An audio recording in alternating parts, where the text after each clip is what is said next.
joyaux, j'espère que cette vidéo vous trouve dans la paix et la bonne humeur. Et si ce n'est pas le cas, recevez la paix de Dieu sur vous. Écoute ceci. Un homme de Dieu avait dit, la bénédiction, c'est la capacité que Dieu nous donne pour être opérationnel. Quand il bénit Adam et Ève dans le jardin, il ne leur donne pas un bébé immédiatement, mais il leur donne la capacité de concevoir afin de faire des bébés, si jamais ils s'unissaient. Quand Dieu veut bénir un homme financièrement, il ne fait pas pleuvoir sur lui de l'argent, ou encore moins, il ne lui donne pas une mallette d'argent. Il lui donne l'intelligence financière pour se créer de la richesse. C'est de ça qu'il s'agit. Vous savez, j'ai toujours aimé donner mon avis, j'ai toujours aimé la communication, échanger. Ça m'a toujours passionnée. Alors, il fut un temps où j'avais à cœur de faire des vidéos édifiantes sur les réseaux sociaux.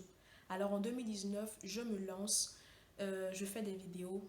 Mais après un moment, je me résigne, j'arrête les vidéos.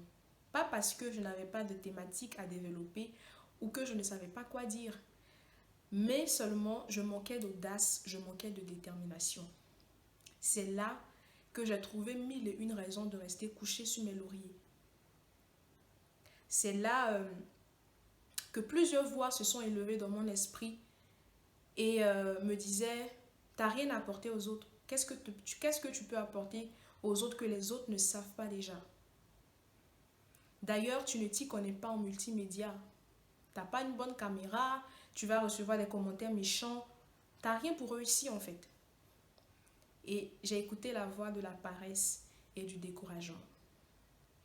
Mais un an après, en fin 2020, je ressens encore le désir. Le désir revient, la passion revient, le feu est là. Alors j'en parle à mes amis, j'en parle à mes parents. Et c'est là que je réalise qu'au-delà d'être un simple désir, c'est un appel, c'est un fardeau que Dieu mettait dans mon cœur pour me lancer sur les réseaux sociaux. J'ai vu que ça allait bien au-delà du désir. Vous savez quoi? J'ai accepté. J'ai accepté que je ne savais pas beaucoup de choses, grandes choses. Et j'ai accepté d'apprendre de mes lacunes. Je suis allée sur YouTube, je suis allée sur Google, je me suis renseignée. Qu'est-ce qu'il fallait faire pour se lancer sur YouTube? Quelles sont les thématiques à développer? Comment monter une vidéo? Quelles sont les applications de vidéos qu'on pouvait me conseiller? J'ai appris. Et vous savez quoi? J'ai réussi. J'ai réussi. Et c'est la raison pour laquelle vous me voyez devant vous. C'est la preuve que j'ai réussi. Et tout comme moi, tu peux aussi réussir. Et tu ne dois pas écouter la voix de la paresse et du découragement. Je termine par cette anecdote. Un jour, je revenais du boulot, du travail, et je devais rentrer à la maison. Comme à mon habitude, j'ai plusieurs engins de transport à emprunter. Alors, j'arrive à la gare de train et je vois que quand j'arrive à la gare de train, le train est à quai. Alors, je décide de monter dans le train. Mais quand les portières s'ouvrent, je me rends compte que le train, il est plein à craquer. Il y avait beaucoup de monde. Alors, deux voix me parlent. Une voix me dit, mais attends le prochain train. Surtout même avec la pandémie, il faut éviter le rapprochement, faut quand même mettre une distance, tout ça. Et une autre voix me dit, vas-y, tu trouveras de la place. Alors, j'étais au milieu de deux voix. Et je décide d'écouter la seconde voix qui me disait, vas-y, tu trouveras de la place. Alors, je fais le pas, je me lance. Mais plus je me rapprochais du train, les gens qui étaient dans le train me regardaient bizarrement. C'est un peu comme si ils me regardaient d'un œil ironique. Ils me disaient, mais tu vois pas qu'on est coincé? Tu vas venir encore dans le train pour nous coincer davantage. Mais j'ai fait fi de l'expression de leur visage qui semblait être mauvaise. Et je suis entrée dans le train. Je vous assure que lorsque j'ai posé le pied dans le train, ils m'ont frayé un chemin. Ils m'ont frayé un chemin. Je me suis retrouvée avec de la place autour de moi. Et c'est là que le Saint-Esprit me dit, c'est cela oser.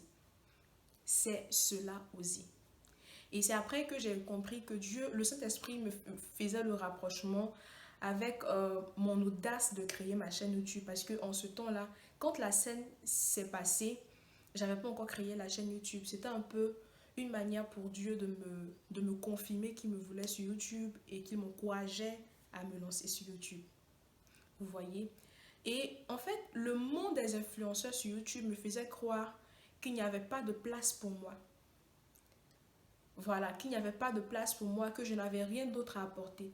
C'est vrai que les youtubeurs ne me disaient pas directement, Jemima, ne te lance pas sur YouTube, mais quand je regardais, ça paraissait complet. En fait, YouTube me paraissait complet. Je voyais que on abordait de tous les sujets sur YouTube. On aborde des sujets de motivation. Il y a des personnes, il y a des influenceurs ou des youtubeurs qui parlent de la parole de Dieu. Il y a des pages de sport, il y a des pages d'éducation des enfants. Il y a des pages d'église où on peut aller écouter la parole de Dieu. Il y a des pages de loisirs. Il y a des pages où des personnes partagent leur quotidien, leur train de vie. En fait, ça me paraissait bouclé. J'avais l'impression que je n'avais rien à apporter aux autres, que je n'avais pas grand-chose à offrir aux gens, à ceux qui m'écoutaient. Mais vous savez, j'ai fait fi de tout ce que j'entendais. J'ai fait confiance à la voix de ma passion, à la voix de ce fardeau qui pesait dans mon cœur. J'ai fait confiance à la voix de Dieu dans mon cœur. Alors, comme moi, tu peux aussi faire confiance à Dieu. Tu peux aussi faire confiance ou tu peux écouter la voix de tes passions, la voix de tes rêves. Et tu peux te lancer. Tu verras que lorsque tu vas te lancer, tu vas décider d'oser. On te frayera un chemin. On te frayera un chemin. Alors, vive tes ambitions, vive tes rêves, vive tes passions et tes aspirations. Yes! C'était tout pour aujourd'hui. Prenez soin de vous et n'oubliez surtout pas que quand on veut, on peut.